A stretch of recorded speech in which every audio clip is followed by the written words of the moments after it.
for joining us for this MDA Engage community webinar on newborn screening. MDA is committed to promoting policies and programs that move newborn screening forward for neuromuscular diseases. My name is Mallory Williams, and I am a care specialist at MDA. We are thrilled to have you join us today for this important and educational webinar.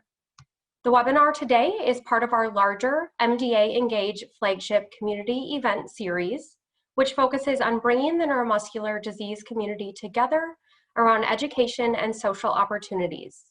Be sure to visit the MDA Engage section on mda.org for updates on upcoming virtual education events. I would like to thank our event supporters, Astellas Gene Therapies and Sanofi Genzyme. We would not be able to provide events like this without their generous support, so thank you very much. Let's review the objectives for today's webinar. Attendees will review what newborn screening is, hear about newborn screening from a physician's perspective, learn about the MDA Advocacy team's newborn screening initiatives, and listen to a family's perspective on newborn screening. Now, I would like to introduce our physician speaker.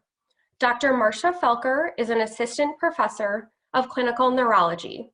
Originally from Chicago, she attended college at Mount Holyoke College in Massachusetts before returning to the Midwest for medical school at Southern Illinois University School of Medicine.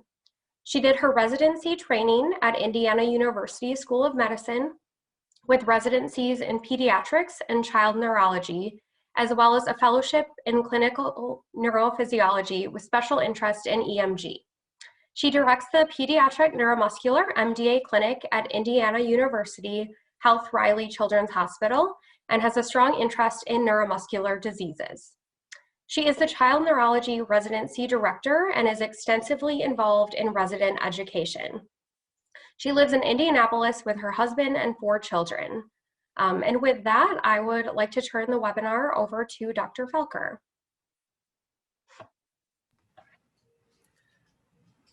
Well, hello everyone. Thank you for that kind introduction. I really appreciate it. And I really appreciate the invitation from MDA to give a talk on this today. I have to say my work over the past several years has been highly intertwined with newborn screening, so this is really an exciting thing to talk about. And as a result of preparing for this talk, I actually learned a lot more about the history of newborn screening, which is really interesting. Could I have a thumbs up if everyone can see my screen okay? Wonderful, thank you so much. Okay. Kind of a little bit of review. So my goals are to talk about newborn screening, make sure everyone has a good understanding of what it is and why it's important. I'll touch a little bit on how a family can help, but we're going to hear a lot from Ms. Vollmer and Mr. Fisher, more details on what everyone can do to help the cause of newborn screening. And in order to achieve those goals, I'm going to hit some of these topics that are listed below, but I'll just get started. So before I go too far though, I had to acknowledge Dr. Howell. So Dr. Howell is a cherished pediatrician across the country who has really done the most for advancing the cause of newborn screen in the country. He was the chair of the MDA Board of Directors till 2020. And I actually heard my first newborn screen talk in an MDA realm from Dr. Howell several years ago at a care center directors meeting. So I actually asked the first person who asked me if I wanted to give this talk, if it was okay with Dr. Howell, because this is sort of his thing. But you can see Dr. Howell has won has received many accolades for his work. And he was actually involved in the group that established the federally recommended panel known as the RUSP that we'll talk more about. Okay, this is kind of silly, but when you think about newborn screening, I'd like you to think about a Pyrex baking dish, okay? This was essential in the start of newborn screening, and we'll get more into that later, but I wanted to give you that image in your mind. Okay, so what is newborn screening? So it's actually a combination of 3 tests. And these 3 tests are all designed to find evidence of a significant or a dangerous or bad disease that a child could have that a physician wouldn't pick up when they're examining a newborn baby. And they're diseases that, if caught early and treated, you can really make a big difference in how a child does. So there's 3 parts to this test. The first part is a hearing screen. So that's done when the baby is asleep, completely painless, just making sure there's no signs of hearing loss. The second part of the test is checking pulse oximetry, so looking for the blood oxygen saturation by putting a little probe on a baby's hand or foot, looking for signs that they might have a structural heart disease, heart problem, so how their heart could be put together in the wrong way. And then the third part is the blood spots, which I think is what most people think about when they think about newborn screening.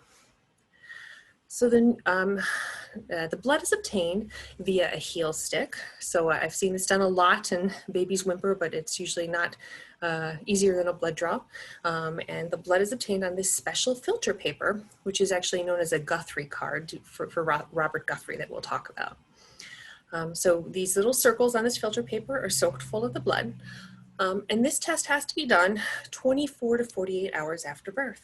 And that's because so this test can look for many diseases, and many of the diseases that we are looking for are called metabolic diseases. So that means diseases in how our body breaks down the energy we take in. So a baby has to have eaten for a day or two before you do this test to look for evidence of those diseases. In some states, you have to have a repeat test in 1 to 2 weeks. Not in Indiana, but in some states you do. And then the sample is shipped up to a laboratory. Now that laboratory can be a private laboratory that your state may contract with and say, and send all its newborn screens to, or it could be a designated laboratory that your state has set up. In Indiana, for example, if you live in a county with a lot of Amish population, then all your newborn screens from those counties go to one lab that is specially prepared to deal with some of the diseases that run in that population. But if you're in the rest of Indiana, all the samples go to a centralized lab in Indianapolis. These samples are then analyzed, usually using advanced techniques like mass spectroscopy, and they can analyze many hundreds of samples a day. And usually we get the results of newborn screening from this blood spot about 3 to 5 days after it's drawn. After that, the results then are either communicated to the pediatrician, the card in which the sample is taken on. There's always documentation of who the pediatrician for the baby is going to be. Or the results are sent to a follow-up center. So many states have a designated program in which any positive newborn screens, so newborn screens that come back with concern for a particular disease, are sent to a particular coordinator who then reaches out to the appropriate physicians and to the pediatrician. So in Indiana, if a baby is positive for a spinal muscular atrophy screen, then myself and the team are informed, and our coordinator contacts our pediatrician, gives them basic information about the disease, sends them other information, and then as soon as we know that the family has talked to the pediatrician, we are reaching out to the family to have that baby into our tertiary care center within a day or two. We then arrange for the confirmatory testing, and that testing can be different depending on what disease is positive. It can be very different in SMA versus a metabolic disease, for example, and then talk with families about what treatments are available and what we should do next. So this is not a pretty slide, I apologize, but this is a list of all the different disorders that are on the RUSP, which is the federal panel that recommends what disorder should be on a newborn screen. And we'll get more into that. So why do we have newborn screening? Where did it come from? And this was some of the history that I enjoyed learning. So we have newborn screening because of a disease known as PKU, or fetal ketonuria. And so what this is this is a problem in how the body breaks down the amino acid called phenylalanine. And that's an amino acid we eat when we eat protein. And normally we have an enzyme that helps chew up that phenylalanine into little bits so our body can get rid of it or excrete it. However, if you have PKU, you don't have the enzyme that helps you break that down. And so the phenylalanine builds up in the body, and it's toxic and can cause, as you might see in this handout here from the 1950s, mental deterioration. So people with PKU can have a very severe intellectual disability. And this disease was first discovered in the 1930s. So a Scandinavian doctor, Dr. Folling, was approached by a mother who had 2 children who both had severe intellectual disability and an unusual musty odor, and people didn't have a good reason for that. And so Dr. Folling did typical tests and didn't find anything, but when the doctor found a urine sample and added a chemical known as ferric chloride to that sample, he found that the urine turned bright green, which is very unusual. And so the lore is that this doctor then took another 21 liters of urine from these two children to do subsequent tests to finally determine that it was a defect in how those babies broke down phenylalanine, and was able to then identify having PKU. And then in the subsequent decades, they actually did tests on people in institutions. So if you were very severely intellectually disabled back then, you were likely to live in an institution. And when they did tests on the urine of people in institutions, they were able to find that, that they actually had PKU. But there was no treatment until the 1950s. What happened was there was a mother of a little girl named Sheila Jones, who knew her daughter had PKU and wanted a treatment for it. And so she worked with the doctors there in Birmingham Children's Hospital in England, and they were able to make the first, what's called the first medical food, in that they made a special formula that had low levels of phenylalanine. And when they fed this to Sheila, Sheila was able to become brighter and neurologically do much better. The problem, though, was that the options available to test for PKU involved either a urine test, which wasn't always very good if you had old urine, or sending tubes of a lot of blood off for confirmatory testing. So here's Robert Guthrie. So he's very critical in the development of newborn screening. Maybe a lot of you are younger than me, but whenever I hear Robert Guthrie, I think about Woody Guthrie, the musician, but as far as I know, they're no relation. But Dr. Guthrie was a cancer doctor who actually had a daughter with intellectual disability, and then a niece niece or nephew, my apologies, who was diagnosed with PKU.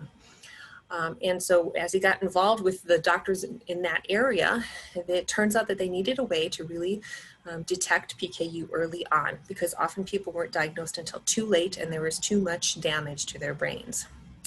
And so some of you might have taken biology in high school or college, and so you might recognize these little plates. These are plastic plates with an agar solution on them. These plates are taken, agar is kind of a food for bacteria, and bacteria are put on top of that and would typically grow and make the entire plate cloudy. But in typical experiments you might do in high school, you'll put a little little tablet on here that has an antibiotic in it, and that'll prevent the growth of the bacteria around that spot. So Dr. Guthrie, according to the lore, in 3 days developed a test to look for PKU. And he originally did this on his Pyrex baking dishes. Okay, I wish I could find a picture of that. I couldn't find a good picture, but this is an example of the commercial version of a plastic plate that they used. They covered this entire plate with this agar gel to help the bacteria grow, except they put something on it that was a phenylalanine antagonist. So basically, the bacteria did not have phenylalanine that they needed to grow because of this chemical on there, and couldn't grow unless you put phenylalanine on the plate.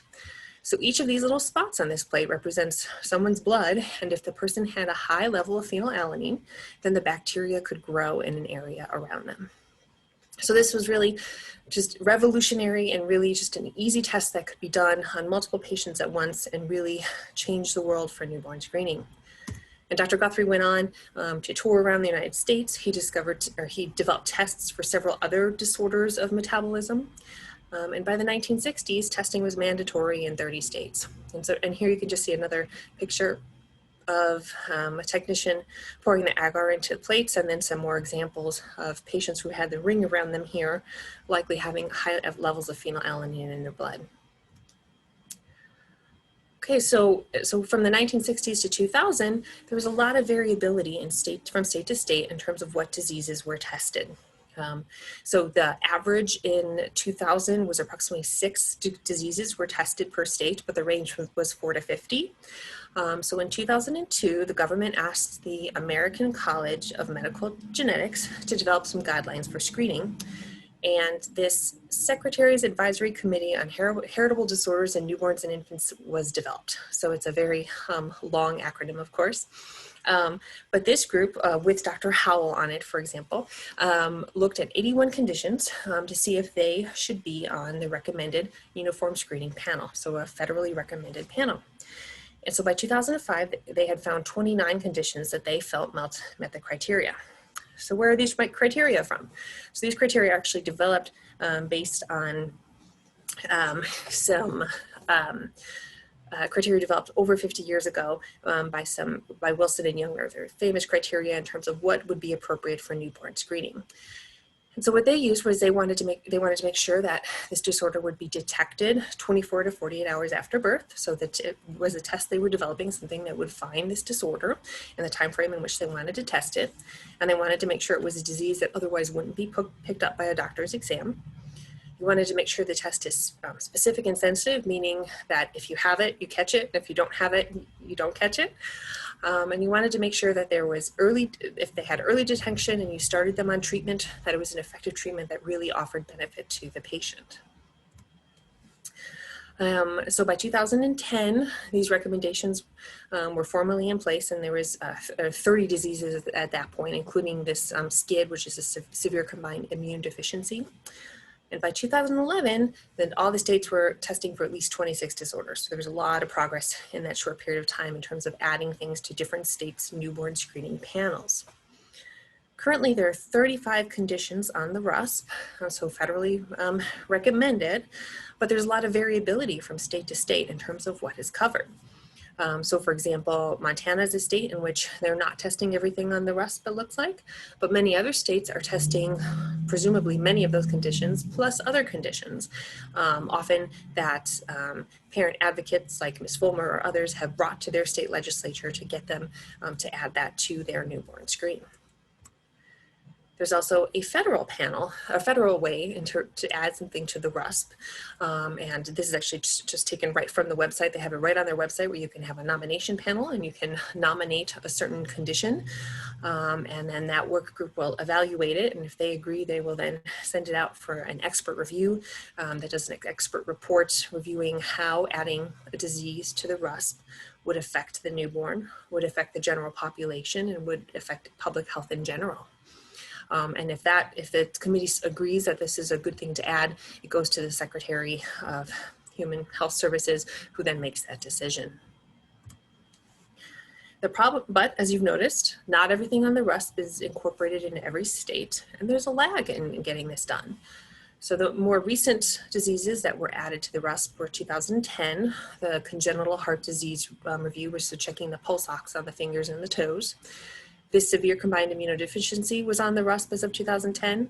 I know, for example, in Indiana, it wasn't added to the state newborn screen until 2018, along with SMA. And then there's other disorders such as Pompeii, mucopolysaccharidosis, and adrenal leukodystrophy that were added later. And so this chart here was a review of how long it would take states to incorporate diseases recommended on the RUSP into their state panel. And so you can see, so adoption of a SCID testing, of course, that involves blood work, consultation with an immunologist, getting stem cell transplant, for example. And so this is something that took a long time for a lot of states to set up and incorporate. But simpler things such as checking the pulse ox on the baby's fingers and toes for heart disease didn't take as long overall in terms to include in a state's newborn screening package. So you might be asking yourself, well, why doesn't my state have this? Okay, well, the RUSP is not a law, it is a recommendation. So each state has a right to put what they want on the RUSP, and they have their own process. But in most states, you need to add a condition to your newborn panel by getting a law passed. So you have to go to your legislature. Many states have newborn screen advisory committees that will review all the data and make their recommendations to the legislature. But running these monitoring panels are actually very expensive. So to monitor for SCIDs and SMA, for example, in the state of Indiana, is several $100,000 a year process, for example. So your state might need funding to support the testing and the monitoring for that newborn screening. They may need to hire more people, educate providers and staff. They might have to buy new equipment. And some states will run pilot programs for a lot of things they add to their newborn screening panel, though some people argue that the federal review is quite thorough and that might not be as needed as much as it's used. So this is, sorry, I printed a little small, but this is a copy of what a newborn screen report looks like in the state of Indiana. So this is what a pediatrician would receive in the state. And so you can see it's broken down into clumps of disorders. So amino acid, fatty acid disorders, for example, are inborn errors of metabolism. And then here we have, this is a patient who has a positive newborn screen for spinal muscular atrophy. So while the pediatrician was finding out about this, I would also be know about this patient and be preparing to get them into SAME ASAP. There's a lot of ethical principles to think about with newborn screening.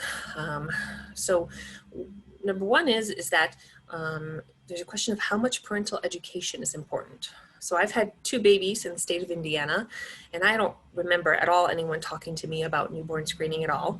They may have given me a pamphlet, which is often the case in many states. And if you think about it practically, well, you, as a parent who is about expecting a newborn, you probably don't want to hear about 70 terrible diseases that you're testing for in your state. But the balance of what the proper level of education is for families is a question.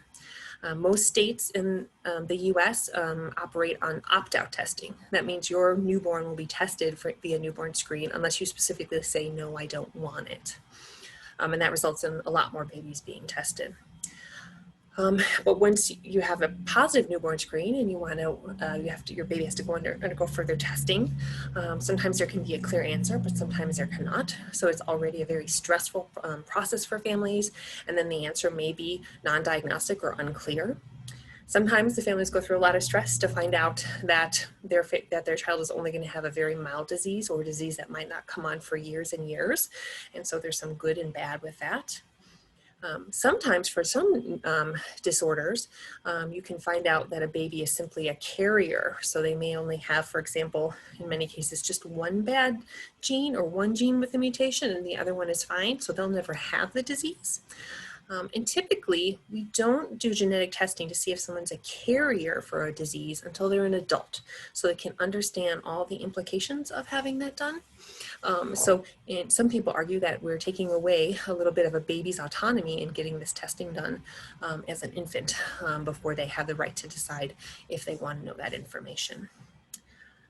Rarely, fortunately, sometimes as a result of testing, the father is not exactly who is thought to be the father, and that comes out, so that can lead to a lot of stress for families. And then if you do find out that there's a certain disorder that your child has that could run in the family, then you have an obligation to other family members to share, no laws, of course, but an obligation, but depending on your family situation, that can be something also to add stress and cause difficulty. A very interesting area is the discussion of what happens with the leftover blood spots. Even though many diseases are being checked from these little circles of blood, there's usually remainders, and then those are preserved in the laboratory setting. The newborn screening labs will use those to double check their work, make sure that they're doing quality work. Researchers will use them very prominently to help just further the development of knowledge around newborn screening. And so there's been some calls for these blood spots to be destroyed, but scientists in this field really feel strongly that they should have access to them. They're de-identified, so they're not able to go back to which baby it came from exactly, but just to further help the science around newborn screening. Another significant area of stress comes in terms of resources. So you want to make sure that if you have newborn screening that your state has a very quick turnaround time. This is a test that you have to get very early after birth so you can find out if you need treatment and get it started right away. And if you don't have the funds for that, well then what are you doing with newborn screening? In the state of Indiana, we've had a lot of challenges with newborn screening coming out for SMA. However, we had not all insurance companies would cover all the treatments that were available. So that led to a lot of inequities, a lot of stress for families just wondering, why is it unfair? Why can I not get this treatment for my child, whereas another parent with a different insurance could? But overall, in the United States, we're actually very fortunate in terms of how many babies are being screened. There was this study here that sent out questionnaires to all 197 countries of the world, and they heard back from 82. And overall, newborn screening was only occurring in 11% of the countries that responded, and they estimated that less than 2% of children worldwide were having newborn screening. And in fact, the only country that was screening all of the babies being born and had treatment available was actually Taiwan, here in the red. And interestingly, they did note in this study that if they kept newborn screening an opt-out process, where families had to say, no, I don't want newborn screening, otherwise it would happen, then many more babies were screened than if it was an opt-in process, where a lot of families chose not to get their screening for their child. So what do we have in terms of neuromuscular disorders on the RUSP? I mentioned a few dozen times probably SMA, so that's a very big one that we've had on there. And then Pompeii, which is a glycogen storage disease type 2, has also been on the RUSP. And I'll talk more about those disorders. A new exciting thing in the future could be having Duchenne muscular dystrophy on the newborn screen. The slight difference in Duchenne right now is that we don't have a treatment that we know if we start in the first weeks or months of life that we're going to make a big difference in the outcomes for boys with Duchenne as compared to spinal muscular atrophy with gene therapy or one of the other treatments, or with Pompeii, which has an enzyme replacement therapy that can really change the course of the disease. But there's treatments in development that are close that could really need that early treatment, and that's where newborn screening would be very helpful for Duchenne. So just talk a little bit about spinal muscular atrophy. I think many in this audience might know that it's a disorder of these specialized cells in your spinal cord called motor neurons. So motor neurons need a protein called survival motor neuron protein to function. And the most common type of SMA is shown here. So this is unfortunately one of the more severe types, type 1. Babies with type 1 can be born and look often very good for the first weeks or month or so of their life, but then they become very flappy and very weak. Their muscles are so weak that they have problems breathing and problems swallowing. And without any kind of intervention, unfortunately, nearly all babies with type 1 would pass away unless they had support with a ventilator, tracheostomy, and a feeding tube without treatment. Okay, but now since 2016, the world has changed for patients with SMA because we have treatments that can be started. And we know that starting them as early as possible after the birth helps protect the baby's strength. Spinal muscular atrophy is actually fairly common for a rare disease. It's about 1 in 10,000 babies, and about 2% of the population is actually a carrier for SMA. And SMA was added to the RUSP in 2018. Unfortunately, from Indiana, where we were one of the early adopters of having it on our statewide newborn screen. And it's quickly expanding now. So now you have SMA newborn screening occurring, at least as of May. Perhaps Mark has some more newer information for us, but 74% of babies in the US are covered with the newborn screening now, which is just wonderful. And here's a map from Baby's First Test, which is a federally supported website talking about newborn screening. I think this is probably lags a couple of months behind the data I was able to share before. So we know that early treatment for SMA is very important. Now there's 3 different treatments available for SMA, and the way that the companies evaluated the babies in their trials was slightly different for each one. So that means we just can't do a direct comparison of all the different drugs. But all the drugs that are available have done studies where they've looked at babies that they've given their medicine to very early and babies where they started giving the medicine later. So one example was the gene therapy for SMA. And where they had a small amount of babies who had what was felt to be SMA type 1. these babies were then given the medicine starting at about 3.5 months of age. So at that point, most of those babies probably had some kind of symptom of their SMA, being a little loosey-goosey or a little weak. And when they looked at these babies at the end of 18 months, when this trial was over, only 60% of the babies could sit on their own. Now that, of course, is much better than the natural course of this disease. Without any kind of treatment, these babies would have never been able to sit on their own. But at 18 months of age, only 60% were sitting on their own. And if we compare this to what's called the SPRINT trial, so they had a combination of babies who were likely to have SMA type 1, who had these 2 copies of SMN2, and some babies who were likely to have a slightly milder version of SMA type 2. But they dosed all these babies under a month of age, so kind of what we're able to do in the clinics these days. And when they looked at the babies who should have been the most severe, who only had this 2 copies of SMN2, nearly 80% were sitting at the normal age-appropriate time, which is 6 months, right? So most babies sit around 6 months. They use a bit of a range. So if you dose these babies earlier, more of them were able to have those normal developmental milestones that you get asked about with your baby in clinic, for example. And I got the mom's permission for this. This is one of the earliest kiddos in Indiana to get newborn screening and get treated for his SMA very early on with gene therapy. So you can see, of course, he's super cute. He can raise his hands above his head. He's in a gait trainer there, but he's using his own feet to scoot himself around. And then I love this video because he looks like a rock star. Look at him push off with those legs and shake and wiggle, right? So he's got a lot of strength there. And in these videos, he's getting close to 2. And, you know, without the miracle of the treatments we have these days, he wouldn't have made it this far without a lot of medical intervention. So it's such a blessing. Pompeii is something we see a little less often. It's about 1/10 as common as SMA. It's otherwise known as acid maltase deficiency. So you get an abnormal accumulation of glycogen in your muscles because you don't have this enzyme that helps break down the glycogen. So Pompeii and newborn screening is really the most helpful for babies who have what's called an infantile onset. So before we had newborn screening, what would happen is that a baby would be born with Pompeii's with this infantile onset. They'd go home probably without anyone really picking up too much, but then they would get a typical little baby virus, little runny nose, etc. But instead of being able to fight it off like most babies can, these babies would get very sick. They would end up in the ICUs.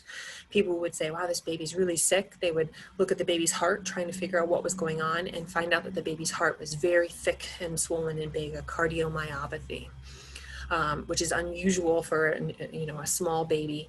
And so then the baby would be diagnosed and then started on an enzyme replacement therapy that helps often reduce heart problems and protect strength. But due to newborn screening, now we can find about these cases earlier and start these babies on treatment and help prevent their heart problems and help protect them from developing weakness. But in about 2/3 or 3/4 of the time, the newborn screen identifies someone who has later onset Pompeii's. So that means that you either have symptoms maybe before your first birthday, but no heart problems when you have later onset, or you have symptoms that start after your first birthday. And later onset Pompeii leads to muscle weakness and a lot of breathing problems, especially because the diaphragm, which is an important muscle in supporting your breathing, is affected more than others. And so for those patients, they find out on the newborn screening what's going on, their parents do, and we watch them very closely every 3 months, especially in the first few years of life, to see if their symptoms start, and then we start them at enzyme replacement therapy. But some people don't have any symptoms for years and years.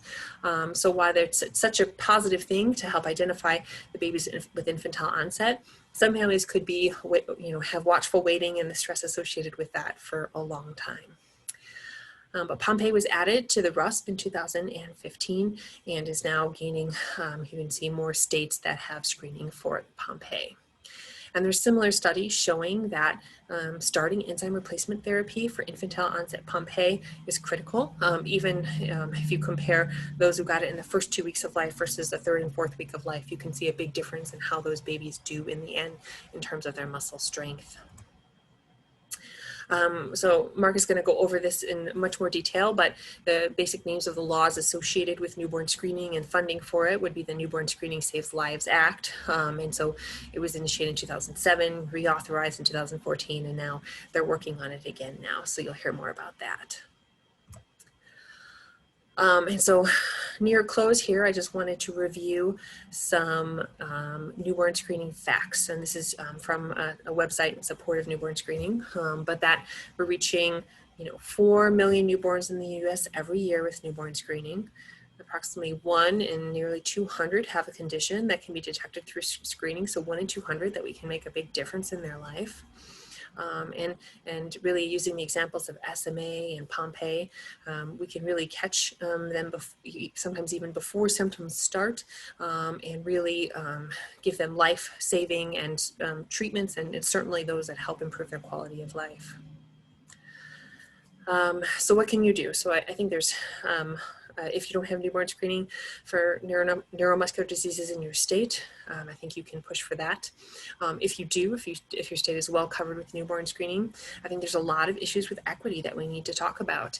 I think it's unfortunate that in the same state, a baby one baby might be able to get a very good treatment for a condition, whereas the other may not because it's not covered. And there's a lot of steps in the process for an insurance company to include a new treatment on their policy that leads to a delay. And I wish we could make those go away. And the other thing we need to think about is that a lot of these disorders are going to start being treated more and more with gene therapy. And gene therapy for SMA is more than $2 million. And so a lot of people are starting to have a lot of conversations about what are we going to do if we have 10 or 20 different disorders that can be treated with gene therapy. Can we as a nation and a world pay $2 million each time? So there's so many blessings in newborn screening, but I think a lot to be left to be worked on. So I thank you for your attention today. And as you hopefully are making dinner and you might pull out your Pyrex baking dish, give a thanks to Dr. Guthrie and all those who have done all this hard work in helping develop newborn screening to help our children today. Thank you. Thank you so much, Dr. Felker, for sharing your knowledge and elaborating on the history of newborn screening. It's so appreciated. I would now like to open this webinar to MDA's advocacy team to discuss what the organization is doing to progress newborn screening in neuromuscular diseases. I will now introduce and hand the presentation over to our Director of Advocacy Engagement, Mark Felker. Thank you so much. Thank you so much for having me. Thank you for that wonderful overview, Dr. Felker. I think I learned some things, and it really plays nicely about newborn screening and teased me up perfectly. So I really, really appreciate that. So as she did, quick thumbs up from the moderators if you can see my presentation. Perfect. My name is Mark Felker. I'm the Director of Advocacy Engagement here at MDA. And again, I'm thrilled to be chatting with you about newborn screening and what we're doing advocacy-wise on it. And the quick answer is quite a lot. Again, I was teed up perfectly for that. So what do I want to accomplish today? Just a few things in the 10 minutes I have with you is to just quickly go over what are our advocacy priorities here at MDA. I'll focus most of it on newborn screening, but just touch on a couple things other things that might catch your ear. Why do we even advocate to begin with? Why is it important we have an advocacy department and we have such wonderful grassroots volunteers? And then I'll go into the heart of it of what's going on with newborn screening in Congress. I'll talk about how the role of volunteers, like many of you on this call, and how you can actually help us progress newborn screening and improve the program through legislation in Congress. So just quickly, our advocacy agenda here at MDA, we have 3 different categories of issues we work on. The first one is access to care and therapies from day one. This is exactly where newborn screening falls. So making sure folks get the care they need from day one of their diagnosis, whether that is when they're just born or maybe later in life, making sure they have the care that they need. Make sure they have access to affordable care. It's one thing to have access to it, but if you can't afford it or it's not quality care, that doesn't do much good. So we want to make sure you have access to affordable quality health care and coverage. And then now we're working a lot on telehealth, which is especially important because of what we learned with this pandemic of how vital that service can be. Quickly, we also do lots of advocacy around therapeutic development. We've been doing a lot this year, making sure that the community has access to COVID-19 vaccines when they're eligible, making sure that those agencies that deal with drug development and review hear the patient voice and hear the caregiver voice as they're making decisions, and then really trying to find innovative approaches to clinical trials and drug development. And then the third category is empowerment and independence. So we're really working hard to make air travel more accessible for those who are living with disabilities, where we're doing a lot of work to end workplace discrimination. And then we're trying to ensure access to higher education for those in the neuromuscular disease community. So that's a super quick overview of our priorities, but we're really going to focus today on access to care and therapies from day one, and specifically newborn screening. So first, why do we even lead advocacy efforts? I think it's I think many people are surprised that organizations like MDA even get involved in the legislative process. To many, it might seem a little maybe controversial or a little intimidating that we get involved in Congress and in committees and votes. And I think many may be surprised we have a department dedicated to this. And the reason is we have to. If we want to live up to our mission statement of transforming the lives of people affected by muscular dystrophy, ALS, and related neuromuscular diseases, we have to get involved in the legislative process. As we heard earlier, if we want to make sure that the newborn screening program remains strong or it exists, we have to get involved in the legislative process. We have to get into those legislative debates and processes to make sure we can live up to our mission statement, or some of the other things I mentioned, making sure that air travel is accessible, or making sure folks have, once they maybe might be diagnosed with a condition, they have the health care that they need. That's done through advocacy, and that's done through the legislative process. So I think sometimes people are surprised we even have a DC team, or we have a team that reviews legislation and proposes new ones. The truth is we have to really transform the lives of the community. That's why we do what we do. So to talk a little bit about newborn screening in Congress, the current state of the program, it's a little bit of a mixed bag right now in terms of legislatively. So the newborn screening program, the New York Newborn Screening Saves Lives Act, unfortunately, its authorization has lapsed. That happened in 2019. So the program is not authorized anymore by Congress. Now that might seem a little draconian and scary, and it's not great. But the good news is it's still funded and it's still working. So if you're in a state that has newborn screening for certain conditions, it's still going to happen even though the program authorization has lapsed. So babies are still being screened, it's still being funded, it's still being expanded in many states, which I'll show you as well. So the program's still working great, it's just not authorized by Congress, and I'll go into a little bit what that might mean. But it's still working and it's still saving lives every single day, even though it doesn't have that authorization. So no need to worry there. It is kind of a federal and state hybrid, as Dr. Felker mentioned. So it has some federal components such as the RUSP and some other committees as well, and it has some federal funding components to it that help the states. But by and large, the states then can dictate the programs they want. I call them their own little mini countries, can dictate what their newborn screening programs are like and what they're not like. So it's a really interesting federal-state kind of relationship with the newborn screening program. And as I said before, it is funded, and we're working this year again to make sure it continues to be funded, even if the program has not, if we can't get it reauthorized. But we're working to make sure that happens. So right now there's a bill called the Newborn Screening Saves Lives Reauthorization Act. Like a lot of things in Washington, that's a very long name for a bill. I just call it the Newborn Screening Bill, and it would do a couple things. It would reauthorize the program, which is really important. Even though it's still working well, it's still working great.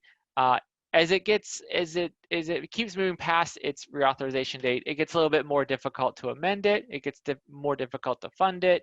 It gets more difficult to increase funding. So we really need to make sure it's reauthorized to make sure the program stays strong. So that's what we're working to do now. This bill would increase the funding for the program, which as we add more conditions to the program, hopefully we'll get Duchenne on there. We might need some more funding as states figure out how we can screen for some of these diseases. And then it would also try to modernize the program. So it would establish a commission to study modernizing the newborn screening program. So it would be great for us to pass this to really improve the program. The good news is it's passed the US House now. It passed about a couple months ago. It's very bipartisan. This program is loved on both sides of the aisle. So it passed the US House, which is always one step up to get it to the president's desk. Unfortunately, we're stuck in the Senate. And we're stuck in the Senate because of the issue that Dr. Felker mentioned, which is the blood spot issue, about how long they can be maintained, how they can be used for further research. There's a barrier up there in the Senate. There's some concern about that. And candidly, that's why it's a little stuck right now in the Senate, because of that issue. So we're working really hard to get around that issue. The Senate itself is usually a slower moving body to begin with. So things up there just go at a different pace. So what we're really hoping to do is gain a lot of support for the bill in the Senate. It's something called co-sponsorship. And that basically a senator say, hey, I like this bill, you can sign me onto the bill as a supporter. So we're working to get as many supporters as we can, because our goal is to take this bill and really attach it to something bigger that we know will pass, such as maybe a major funding bill, for instance.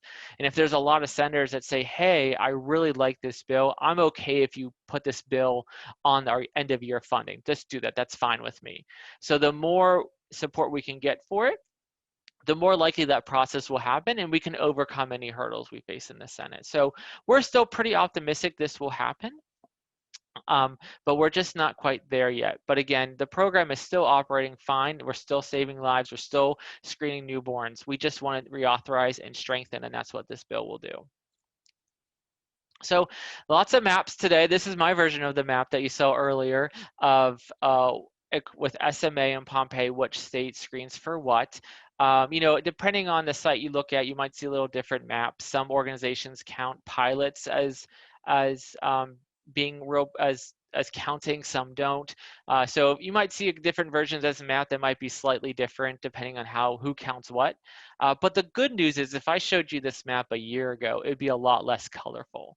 We have seen a huge increase in states that are screening for both SMA and Pompeii over the last couple years, which is extremely exciting. This is an example of how it might not be authorized at the federal level just yet or reauthorized, but we're still seeing improvement in the states despite that. We recently added Texas this year for screening SMA. Oklahoma was added to the list this year. We've added North Carolina. And then recently we added South Dakota. So we've added quite a bit of states this year. And I think we're around 75 to 80% of the country that is eligible for screening for SMA at this point, whether by a physical permanent program or a pilot program. So we're really making progress. I mean, when you get a state like Texas to approve something, that's a huge swath of the population. So we're doing a really, really good job of making sure that states are screening for both SMA and Pompeii. And this was as of July, so things might have changed between then and now. So how can you help? We do need some help, as I said before. We really, really want to get that bill passed in this Senate and then signed by the president. And the way to do that is to get more support from senators. So first off, if you're not a member of our grassroots advocacy list, I really encourage you to do that. You can do that in two ways. You can go to mda.org/advocacy and sign up there, or you can actually text us. You can text MDA USA to 50457, and that'll get you on our list as well. So those two ways are at the bottom right hand on your screen. And if you become an advocate, you'll receive timely updates from, candidly, me personally. They'll let you know what's going on in Congress around all of our issues, including newborn screening, and how you can help. Whether that's emailing your members of Congress, tweeting your members of Congress, or if we need something done at the regulatory level or a government agency, we might ask for help for that. For example, the main committee that helps basically run the newborn screening program needed to be basically reauthorized by the Secretary of Health and Human Services because their program wasn't reauthorized. So he himself could say, hey, committee, you can still do your work even though the program remains hasn't been authorized yet.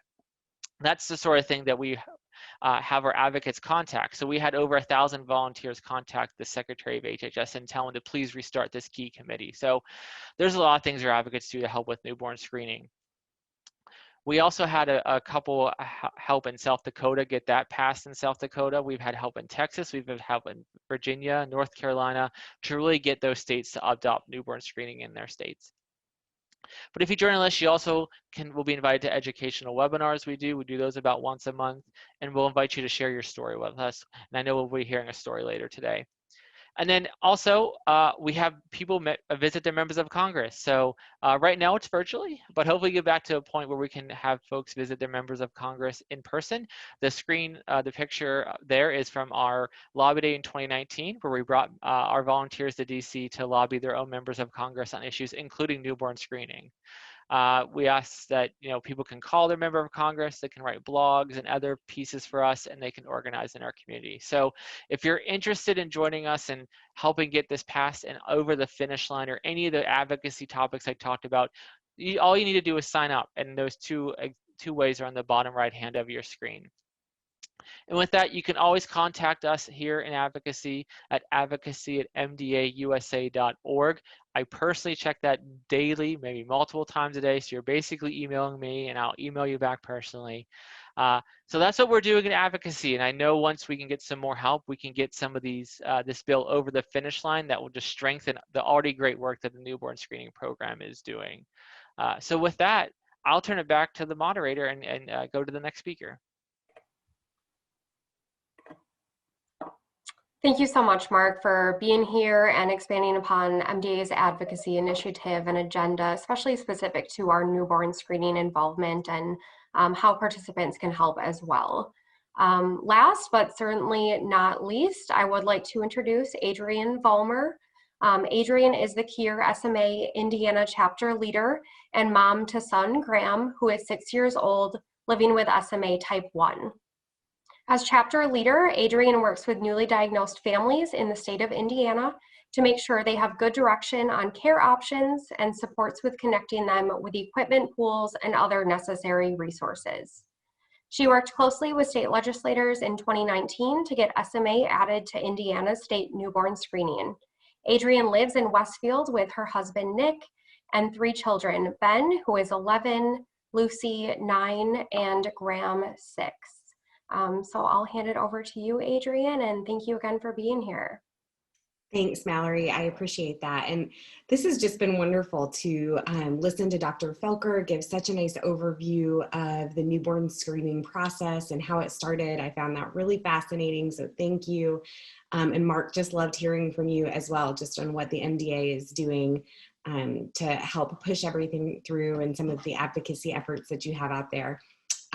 So I hope to get more involved in that as well. So I'm really here today to just share a non-medical perspective of why newborn screening is so important and just a family perspective on things. So I thought I would start by just giving a little bit of Graham, my son's story, and then talk about how we went through the newborn screening process here in the state of Indiana, and then lastly, just share some of the impacts that we've seen from that over the last couple of years. So as everyone here knows, just from what we've heard in the last hour, there's been so many advances in medicine, and with that, we should accept nothing less for the newborns in our states and in our country than the best fighting chance.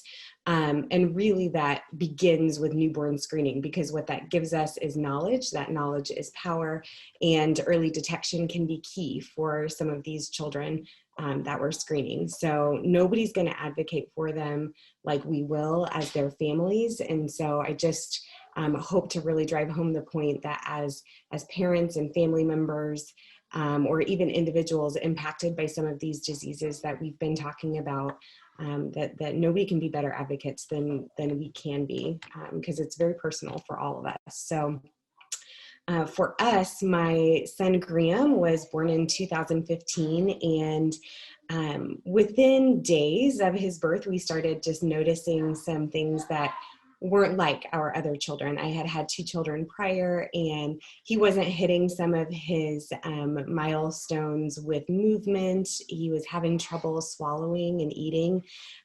So we talked with our pediatrician, but nothing really stood out to her right away. She just thought maybe some physical therapy would help. And eventually, with some of the respiratory issues that he was having, we were referred also to a pulmonologist who gave us a misdiagnosis of laryngomalacia. So here we were, about 6 weeks old for Graham, and he was having respiratory issues. He was extremely, what they called it as a floppy baby, just hypotonic, didn't have very much muscle tone at all in his whole body.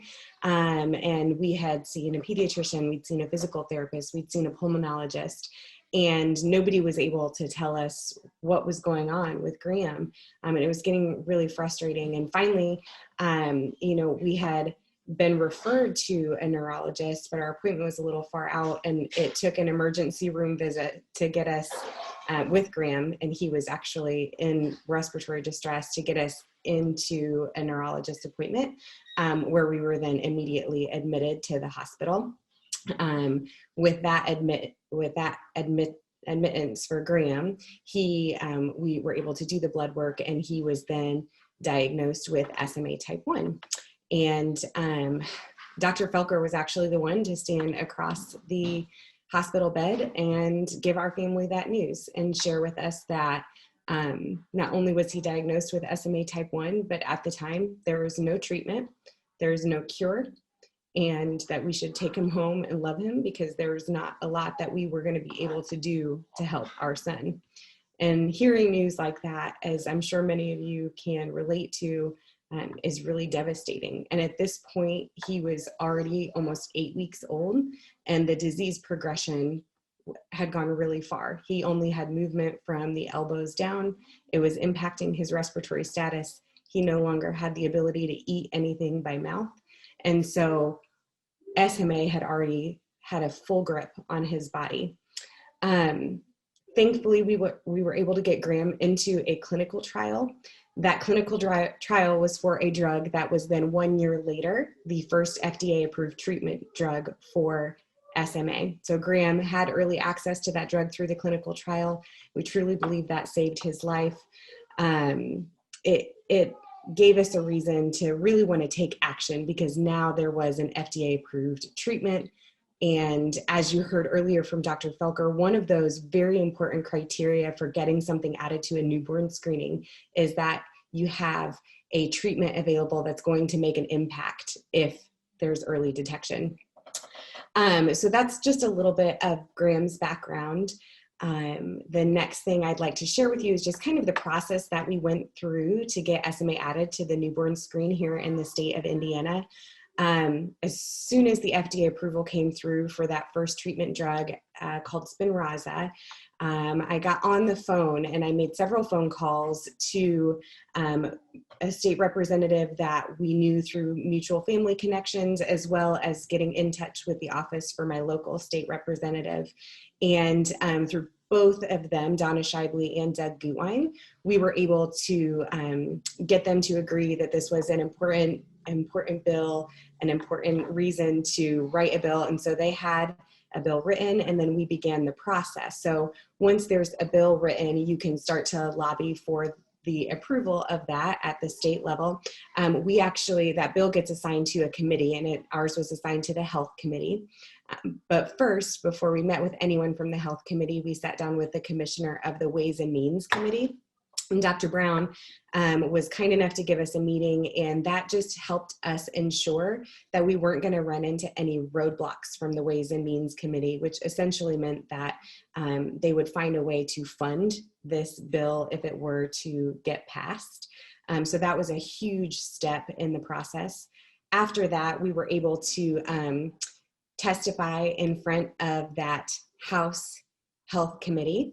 And then from there, once it passed there, we were able to testify in front of the Senate Health Committee, and then the bill was passed. There was a lot more that went behind the scenes to it, but that's just a general overview of our process, and just being able to be involved in that, work with my local legislators, have a voice, be seen and be heard, was such a feeling of satisfaction. And even though I knew that it wouldn't directly impact my own family and my son, my husband and I felt very strongly that this was going to save future families from going through that first 2 months that we went through with Graham. It was going to save them from the heartache of the unknown and not having a plan of attack with a diagnosis like SMA. So that's, Graham's story, and then our process with the newborn screening. And then lastly, I just wanted to share a little bit of the impact. I loved the videos that Dr. Felker shared. I'm familiar with that little boy and his mom. And there was another little boy that came to mind for me. That I actually spoke with his parents and just said, do you care if I talk a little bit about Michael? And they didn't mind, but just wanted to share that I saw him recently, and he's about 1.5 now. And when I saw him, it just struck me because, he was diagnosed with SMA through newborn screening. He was treated immediately with the gene therapy drug Zolgensma, and which is one of the 3 now FDA-approved treatment drugs for SMA. And now he's walking and he's eating and he's talking and he's breathing. And these are all things that my son either can't do or has to have a lot of assistance with through machines and equipment. And so to see Michael just walking around had a huge impact on me. And I just thought, this is why, this is our reason for doing this. Getting pre-symptomatic treatment for babies with SMA is extremely important. And I know Dr. Felker kind of mentioned that with all of these diseases and different metabolic disorders and things that they're catching on the newborn screening, that early detection is really key. It allows us a reason to really fight for treatment, and allows us a really good, it's a good weapon for us to go up and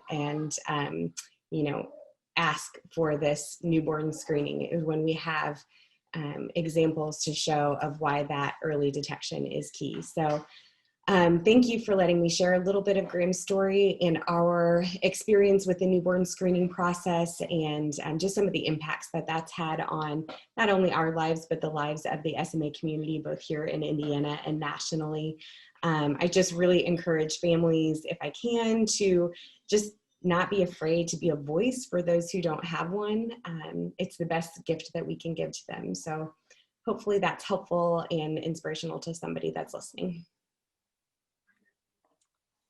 Thank you so much, Adrian, for sharing your family's powerful story, your experience, and truly emphasizing the importance of this topic, the importance of continuous advocating and early access to treatment. To move on, if you do have any questions for Dr. Felker, MDA's advocacy team, or Adrian, as I previously mentioned, if you hover over the bottom of your screen, you will see that Q&A bubble. So feel free to click on the bubble and type in any questions you may have at this time.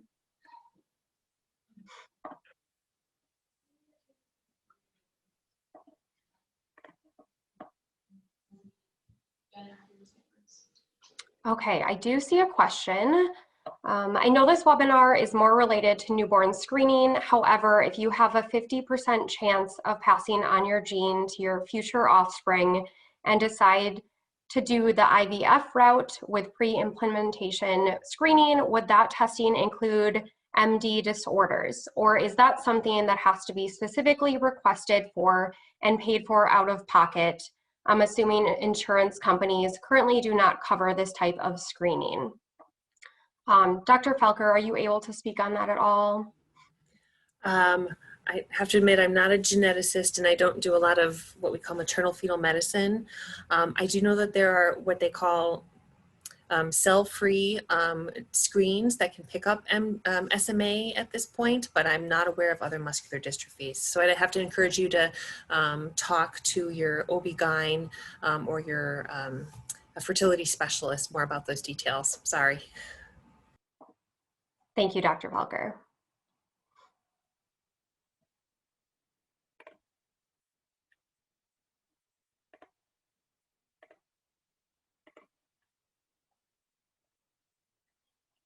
I'm not seeing any additional questions at this time, but we'll give it another minute or so.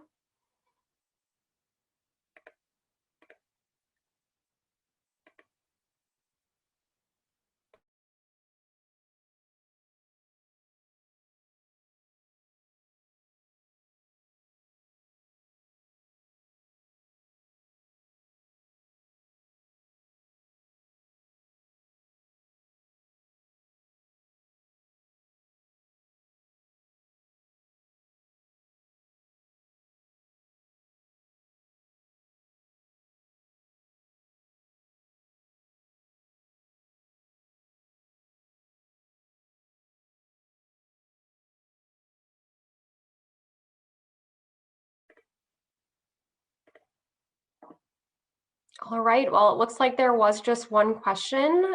So I would like to again thank our guest presenters today, Dr. Felker, Mark Fisher, and Adrian. We sincerely appreciate your time and expertise and everything you do for our community. We would love to hear your comments about this webinar. If you have a smartphone, please open your camera and point it at the QR code on the screen. A webpage will pop up with a short survey on today's webinar. If you don't have a smartphone, once the webinar is over, a screen will pop up with the survey as well. Thank you again to our event sponsors, Astellas Gene Therapies and Sanofi Genzyme. We would not be able to provide events like this if not for their generous support. If anyone has any additional questions after this webinar, please do feel free to email them to mdaengage@mdausa.org, and we will follow back up with you then. If you are new to MDA through this program and are diagnosed with one of the 43+ diseases under MDA's umbrella, or are a loved one of someone who is diagnosed, we do encourage you to stay engaged with us. You can do this by visiting mda.org/join and completing a short form. This does conclude today's MDA Engage webinar, Newborn Screening, a 2021 update. Thank you so very much for attending and have a great rest of your day.